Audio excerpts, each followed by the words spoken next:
So, welcome everybody to the Cambridge Power Platform User Group Autumn 2023. We're absolutely scooting through 2023, nearly done, soon be Christmas. Great.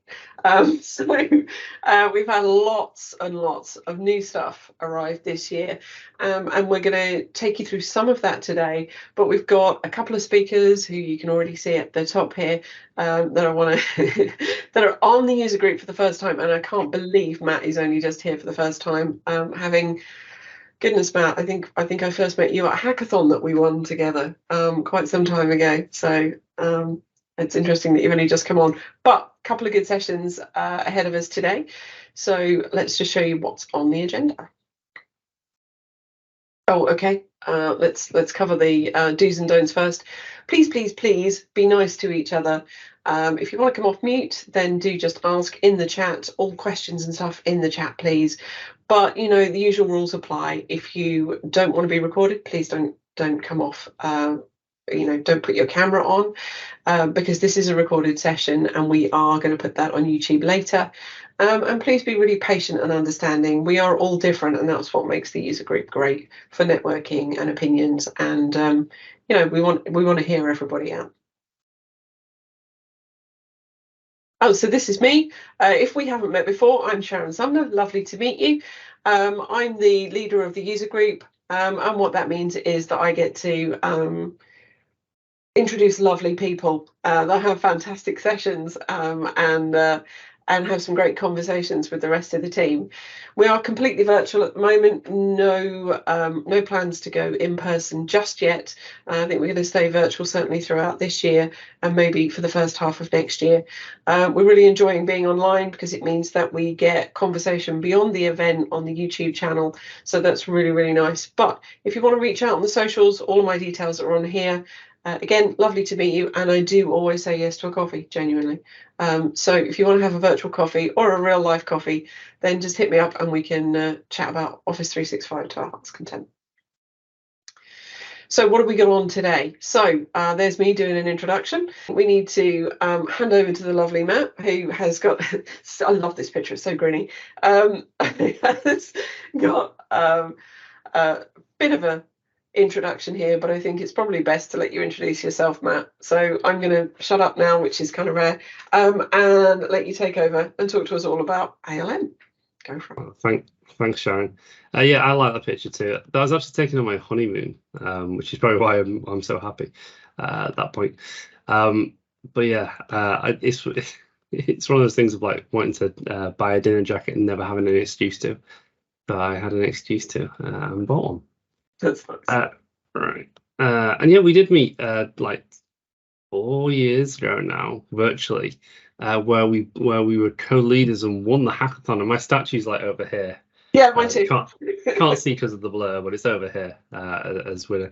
I have 100% win rate in hackathons, having won one. So that's really impressive.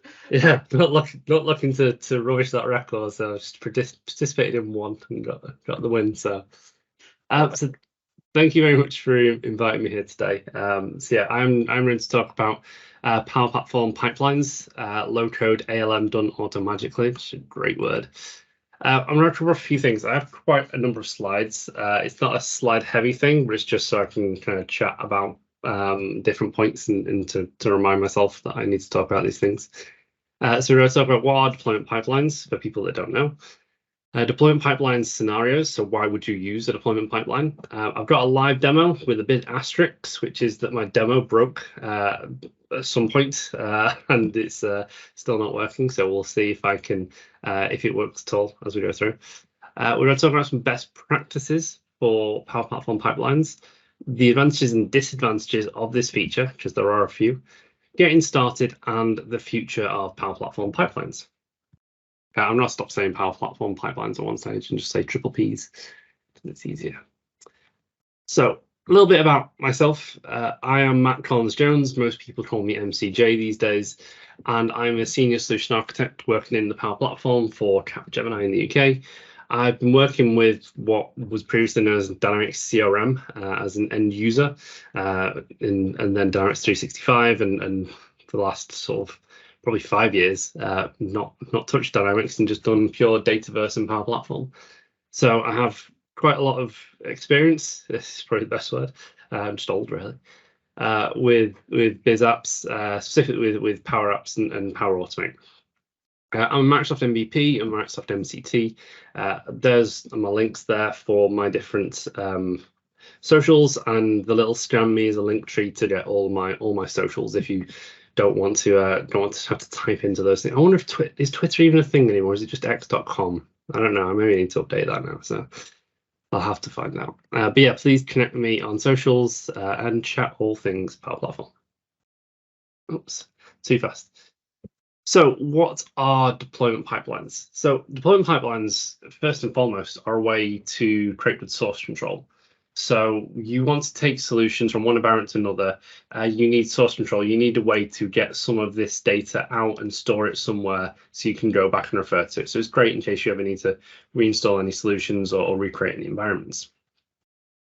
What they do is they automatically take solutions and deploy them from development environments into other environments in what we call a pipeline. So kind of like a 1, 2, 3 ABC sort of order, and you can deploy your solutions through in a sort of automated way. You can configure deployment orders, so you can say, right, okay, I want to deploy to this environment first, and then this environment and this environment, which is really handy if you have a lengthy or a big implementation where you maybe have one or multiple dev environments, then maybe a dev merge environment, from a dev merge environment to maybe a UAT environment, test environment, pre-prod environment to a prod environment. You can configure them to kind of go through that correct order. And what this actually does is it reduces the human error and the effort involved, because people don't have to think, right, okay, which environment am I in now? Which environment am I going to? What do I need to deploy? When do I need to deploy it? Have I got the right solutions? Have I got the managed and unmanaged versions? So all of these things are considerations, and that's what deployment pipelines are here to help with. They also facilitate working in larger teams. So if you have quite a large team of developers and people that you want to that may be working on a product, it really helps facilitate those deployments into larger scale teams. Now, I know what you're thinking. You're thinking, why? Why? Why? It's one of my favorite gifts, this. We've been managing just fine with manual exports of solutions like Dataverse solutions and you know, exporting our Canvas apps and our flows all in a Dataverse solution. We've been doing it fine. So why would you want to do this? And at the same time, why don't we just do this with Azure DevOps? Like, why would I use Power Platform pipelines over Azure DevOps? Well, the reason is you want to get to this. It's my second favorite gift. You want to get to the nirvana. You want to get to the peak of your performance. You want to get to a unicorn that has a cat riding on it across a rainbow. You want to get to the best possible scenario ever, which is you make best practice for your makers so that you don't have to worry if they're following the correct procedure, if they're taking the managed and unmanaged environment solutions each time, if they're putting them in good source control. And it also lowers the barrier for ALM complexity. So again, if you have those sort of 7 environments that you're trying to migrate things through, it really lowers the barrier for entry, because they can just literally press a button and they can't do anything wrong. Essentially, they can just click and deploy to the next environment. And there are also other things that we can put in place to add those guardrails and things like that to these environments. Just getting over a cold, and then I've got a presentation on the phone all day, so it's great. So deployment pipeline scenarios. So why would you, under what circumstances would you want to use a deployment pipeline? So maybe you want to schedule automatic deployments in line with sprint endings. So you can pre-configure every 2 weeks or however long you want for your deployment pipelines, and just go in and say, hey, deploy on this date, and away you go. So every 2 weeks, we know we're getting the latest version of an application or of a solution into the next environment for the devs and the testers to work with and stuff like that. So that's one scenario. The other one is sometimes in larger organizations, you only allow certain people to deploy. So you only allow, say, sort of seniors or key developers to be able to deploy. And when they go on holiday, it then just messes everything up, especially if you have like school times and developers are off during like half term and things like that. It could mean no deployments for say 2, 3, 4 weeks. And that's kind of a blocker in your agile methodologies. Or maybe you want to implement best practices, but on a smaller project or a smaller scale. So in those situations, you don't want to pay 3 or 4 Azure DevOps developers or someone with who's quite experienced to have to come in and set up and configure and then troubleshoot and then maintain all of the Azure DevOps artifacts and configurations that you want to do. So this is very much a WYSIWYG editor. It's very much a point, click, go sort of thing, and anyone can get started with this. So it's great. So let's do a demo if we can. First thing I'm going to do is I'm going to talk through a couple of. This is where I'm in the wrong things. Where's my environment? There it is. So, so this is the first thing. So once I kind of got some prerequisites towards the end. What we do to configure Power Platform environments is we install an application called the Power Apps Deployment Pipeline Configuration application. So this is a model-driven app. It's based on Dataverse, and you can install this into one of your environments. So you can install it in a dev environment. You can also install it in a bespoke host environment. So you could, if you have a large organization and you are deploying multiple applications across like dozens or hundreds of environments, you may want to consider a host pipeline environment. And all this does is house all of the pipeline configurations and all the solutions and things like that that you would be deploying to the other environments. So this can be completely separate from your dev environments, and all this does is allows orchestration while keeping those solutions in the individual dev environments. Or it can, if you just want a small pipeline, you can actually just install this in your dev environment as well. Microsoft recommend the host structure, and so do I, but it doesn't prohibit you from using the other ones. So first thing you get is actually a dashboard, and we'll try to skip over this because we don't really care about this too much. The next thing we have is deployment environments. So what you would do is you would come into here and you pre-configure all of your different environments that you want to deploy from and to. So in this scenario, I've got 2 environments. I've got a development environment, which I've defined here as a development environment. I need to take the environment ID, which comes from the Power Platform Admin Center for your environment. And it does a small validation check to see whether it's a valid environment. If it is, it's success. If not, yeah, failure. The other one I've got in here is a target environment. So I have one target environment. I've called it, it's defined as a target environment, and I've got the GUID here as well. Once I've got my 2 environments, or however many environments that I want to deploy to, I can configure my pipeline.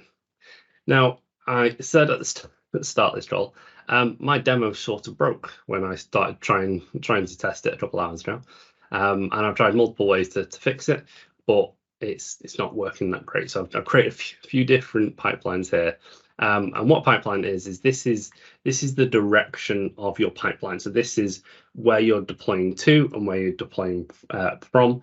It's also what steps you want to take as you go through as well. So you give it a name. You tell it what your linked developer environment is. So this is our development environment. I'm going to add this one in here. This is where we're going to take solutions from. And then the deployment stages is where we're going to deploy our solutions to.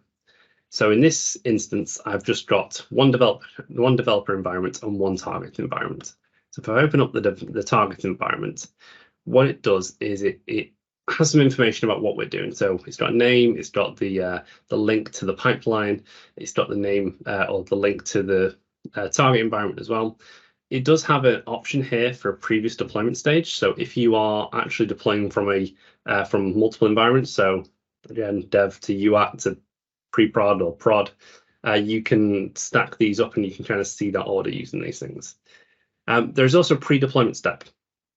Now, in the demo I was hoping to show you, The pre-deployment step, what it actually does is once you export the solution and once you export or start the pipelines, what it will do is it will run a check to see whether the pre-deployment step is completed or not.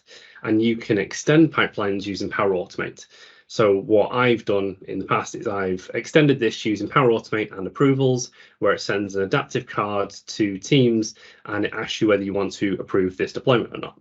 Again, this is really useful for teams that maybe at a larger scale, you want to delegate some of these responsibilities down to junior members. They can click through, start the pipeline, and then they can be approved by sort of an owner or a sysadmin or a product manager or something like that as you go through.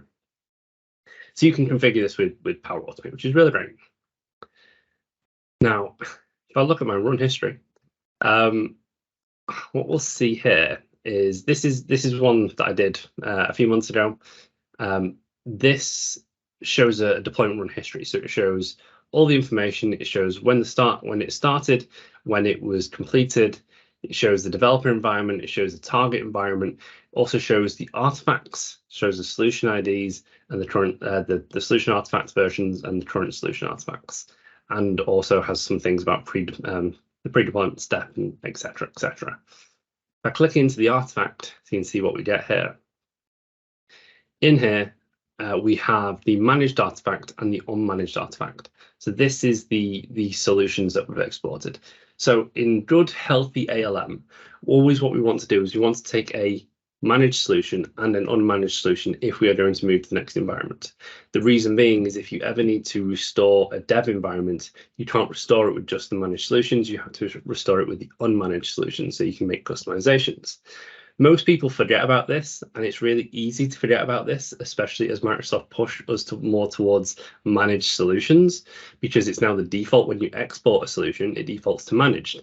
Now, if you keep exporting to managed and you keep deploying into your environments, and then there's an issue with your dev environment and someone accidentally, resets it or blows it up or deletes it, and you can't really get that back, if you have all those managed solutions, that's great, but you need the unmanaged ones to be able to restore to dev, really. So what this does is this takes both those solutions at the same time, and again, really helps those new makers lower the barrier for entry for healthy ALM by doing this.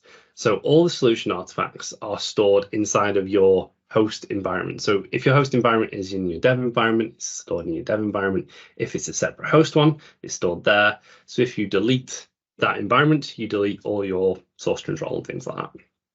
Again, this is not like proper source control, but it's better than what we've had previously, which was nothing. So now in terms of actually deploying a pipeline, it should be really simple. I'll pick maybe a different solution. So if you're in the Solution Explorer, so I have to say this only works for Dataverse solutions. So if you have, so it doesn't matter if it is a Dataverse backed application or flows. It can be Office 365 backed apps and flows. But if you're using ALM via Dataverse solutions, this is what I mean. So it needs to be a Dataverse solution. It can't take the MS app file and download the old flow zip file and things like that. It has to be inside a Dataverse solution because that's where it's all built from. So if I open up this MVAR solution here, which is a managed solution because it's the wrong one. Let's try this one, custom pages, yay. So inside here, you get the navigation on the left, and one of the buttons says pipelines. So you can click on pipelines, and what this does is this shows you all the pipelines you have configured. Now it shows you the pipelines you have configured that A, you have access to, and B, are relevant to this environment. So I'm in my environment, my MCJ2 environment, therefore I can see these. If I was in an MCJ4 environment, I would not be able to see these because they're not configured for that environment. So again, it's helping those users not make mistakes. So you can't accidentally deploy to the wrong environment. You can't accidentally export from the wrong environment. You can't accidentally trigger these things from the wrong environment. It's really straightforward. It's like a pipeline. So I can choose from one of my pipelines here. So I'll just choose my pipelines 2, for instance. I get some information, so I can see this is solution version 1002, and I have an option to deploy here. So it's telling me deploy here. This is pipeline 2. This is MTJ3 is the environment. It has a link to go and look at that environment as well. If I had multiple environments in my pipeline, I would see them stacked here, and I cannot move from I cannot skip a step in my environments. So I would have to deploy to MCJ3 first. If I had MCJ4 here, I'd have to deploy to 3 first. And once that's completed, I could then deploy to 4. I can't skip a step. I can't deploy from 2 to 4. Again, making it easier for people that don't know the ins and outs of healthy, good ALM to make sure that they do this correctly. So if I hit deploy there, it pops up with this little wizard. I can choose to deploy now, deploy later. If I choose now, we'll just click next. If I had anything in this environment that would need to be updated before it goes into the next environment, so if I had, say, environment variables, if I had connections and connection references that I need to update, at this point, this little wizard on the left-hand side would actually update, and it would tell me that, that's handy. I've not missing dependencies. There's an iframe solution that's missing. That's because I've chosen the wrong one. So that's great. So if I had another a dependency here, so like an environment variable I need to update or something else I need to update, it would pop up in here and it would take me through those steps before it would allow me to deploy. And once I get to the deploy stage, I'm not sure any of my solutions are going to work. Let's go back for a second. I want to try and show you that, but don't think this is going to work. I think it's going to be already running and not working. Yeah, it's already running and not working.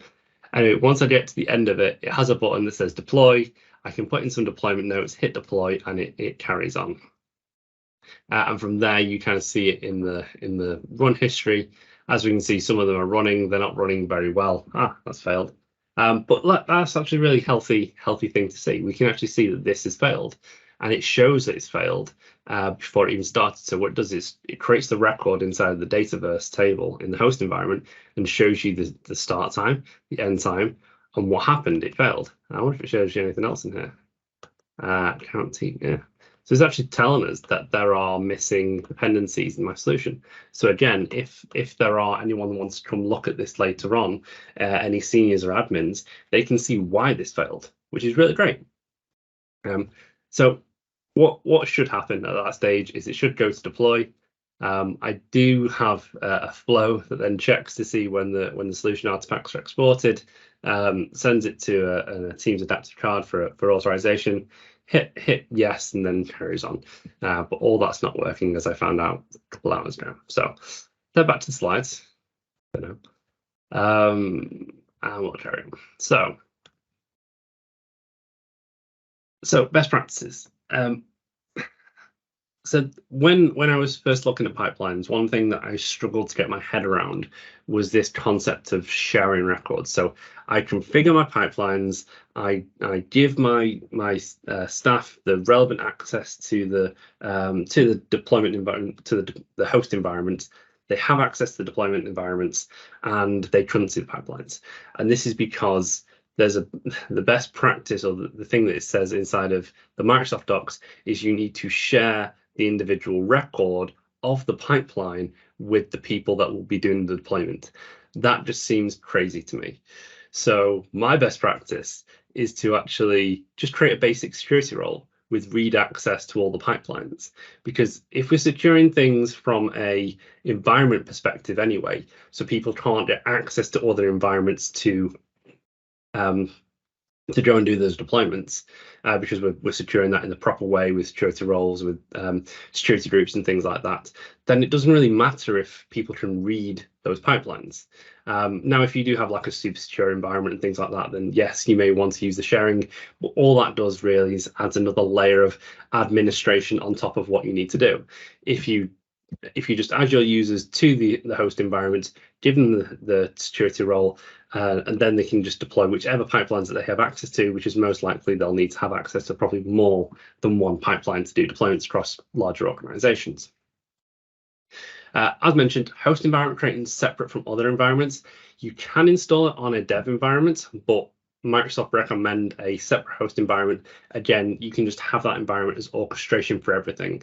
What that means is that there's no accidental deletions if people do like bulk deletes and delete files because they think they're using up too much storage, and things like that. So having them separate is a really great use case, a really great recommendation from myself and from Microsoft. And the other one is to extend to add notifications or approvals or other forms of source control. So what we've done is we put the solutions into Dataverse, and that's fine because at least we have access to them and we can go back and we can go and retrieve them and install them if we want to. What you can do though is you could maybe move this to GitHub. So you could, after the solution's been exported, you could have another flow that triggers, that pulls those solution artifacts down, and then you could unpack them using the GitHub actions and put them into your GitHub. And then you actually have much better source control because you can do like diff merges and things like that. Or you could have some other form of source control. I think there may be some ADO actions that you can do to pull those solutions out and put them in a better form of source control. But at least this lowers that barrier for entry and gives us some level of source control. So the things I couldn't show was my approvals, but this is a basic structure of a flow that does approvals when those actions are done. And there's two security roles that you get in a deployment pipeline scenario. One is the deployment pipeline administrator. This is the person that can administer and create and delete and do all those good things with pipelines. And the deployment pipeline user is a lower security role that allows you to just run those pipelines. So really great because you don't need to give all users administrating rights to the pipelines. You just need to give them the run rights, and that again helps with security and helps with governance. So advantages: you can deploy with just a few clicks if it works, but it does work. It works great. We have it running in several organizations, and it works really great, and it allows everyone to do healthy ALM. It stores those managed and unmanaged solutions automatically. Plus, you can send backups to external locations if you want with just some extension. Can be extended using approval, source control management, even GitHub, deployment notifications. Hey, we've just done a deployment to test. Here's a Teams message for all the devs, all the QA testers. Go test it to your heart's content.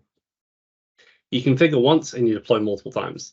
So all you do is configure the dev environments, the target environments, the deployment pipelines, and then that's it. They just keep clicking the button and they deploy each time, so it's great. And you can delegate deployment tasks to other colleagues. Again, let's share the knowledge, let's share the teamwork and stuff like that, and get everyone doing stuff. But there are some disadvantages.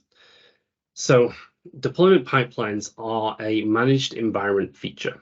So though I said earlier, if you have your Office 365 applications that you're maybe using healthy ALM on via Dataverse solutions, most of those users will probably not require a premium license.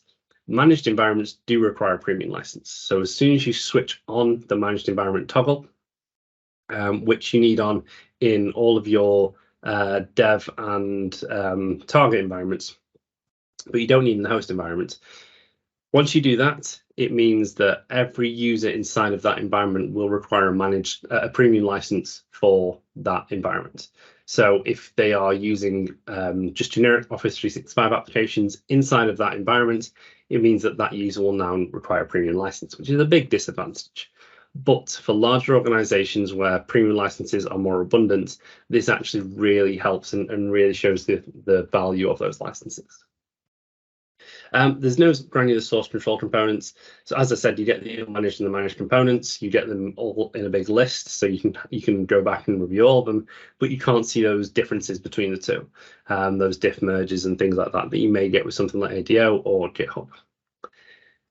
You can't deploy to different tenants or regions. So if you have maybe sort of a dev tenant and a deployment and a production tenant, you can't actually set this up to across tenants or across regions.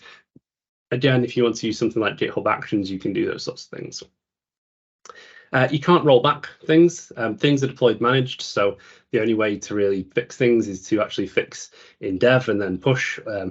If you uninstall managed solutions, they'll delete everything that's in those tables and things like that. So it's kind of it's a bit tricky, but again, it's no different from current solutions for ALM. It's just there's no button to roll back, which would have been nice. You can also not deploy unmanaged solutions, as I said. So again, no merge environments. So if you did want to have multiple dev environments and things like that, it kind of causes a bit of a problem with merging.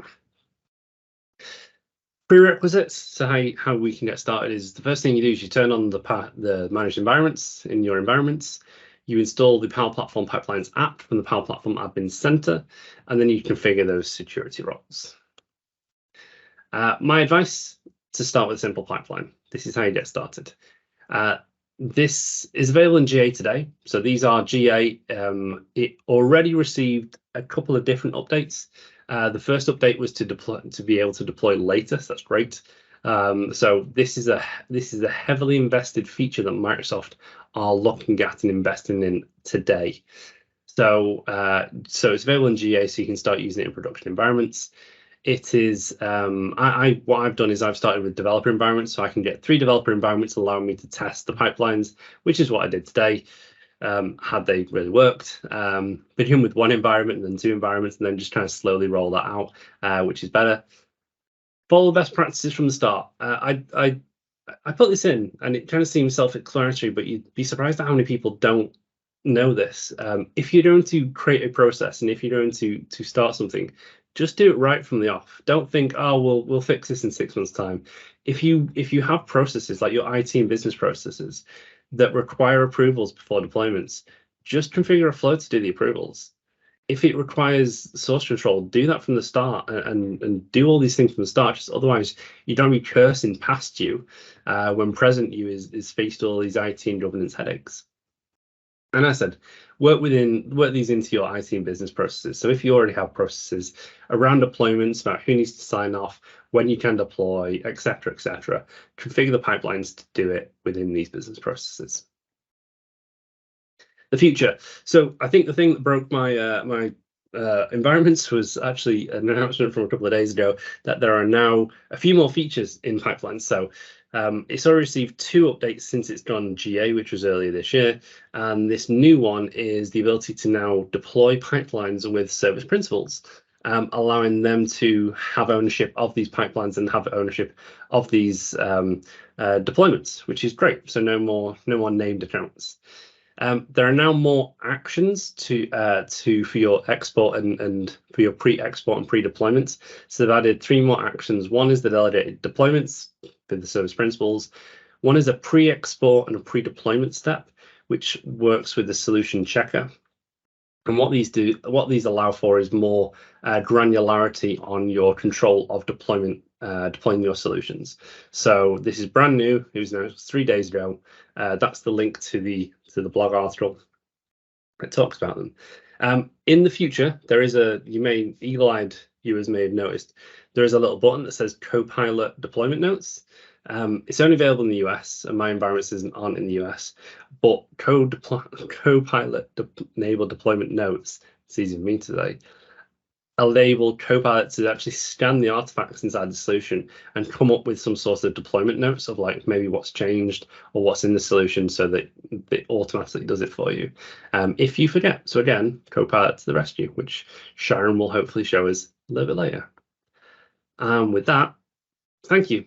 That's a link to my link tree, or an article to my link tree if you'd like to see it. But yeah, thank you for listening to me waffle on, and really sorry about the demo, but hopefully that was useful. That was super useful, and I think so all the questions that I started typing, you then answered afterwards. So it's not like we have any extra questions for you. But yeah, no, that was really useful, because it's not always easy to see how things work, and it's even better when they don't, because it gives you that little dose of reality that you can't rely on this stuff to always function correctly. I've not seen that done where you're attaching the Power Automate for the approval process before. That's clever. I like that. So that just kind of adds on to the use. I've only ever seen it kind of used by admins to facilitate the process, but I really like the whole not jumping from from one environment to another, putting the ruling around that. That's quite nice. And yeah, I think it's fascinating to see it kind of in reality rather than just all the screen previews that I've seen previously. I've never actually had a good play with it, so it's nice to see you actually kind of deploying stuff, even if not today. Yeah.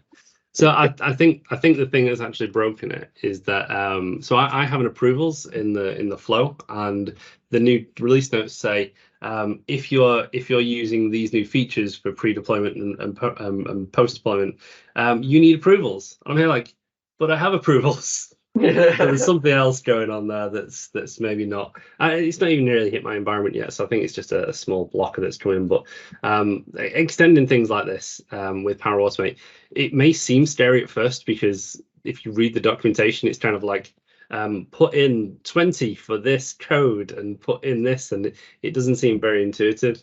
But with just a little bit of deciphering, it can really extend it and make great use of it. So I'm going to make that flow, once I've reconfirmed that it does work, available for people to use as a template for extending pipelines, which I think is super useful. Yeah, I do think it is, and I think, yeah, you're right. Sometimes when approvals are deployed in an environment, it does cause things to go a little bit wonky, doesn't it? So yeah, that potentially is what's caused your hiccup. But again, it's one of those things that it's really nice to see using the app to deploy the app, right? So that's what I really like about it, or to deploy the solution. So yeah, really nice demo. Well done. Thank you. And always lovely to have you here. So, if you come up with anything else you'd like to share with the group, please do come back. We'd love to have you. But yes, everybody, let's give Matt a big hand. Thank you very much for coming along. Okay, so I think that's going to bring us to a close. Thank you so much, everybody, for coming along, spending some time with us. We will put the recordings of all this available on YouTube. And a quick thank you to my team behind the scenes. We have the lovely Amber, who has done all of the speaker liaison. Thank you so much, Amber. And we have Luke in the background too, being moderator. She is being moderator and team support extraordinaire too. So again, thanks very much for coming along and attending in person today. If you weren't able to attend, we look forward to seeing you online. Please do add comments and reach out to us. If there's some sessions you want to see, if there's some content that you need repeating, give us a shout and we'll look to find some speakers and bring them along to give you some world-class content. So thank you very much for being here. Thank you to our speakers, Tatu and Matt, and we hope to see Simon soon. We hope you feel better, Simon. But again, thanks for attending, and we'll see you all next time.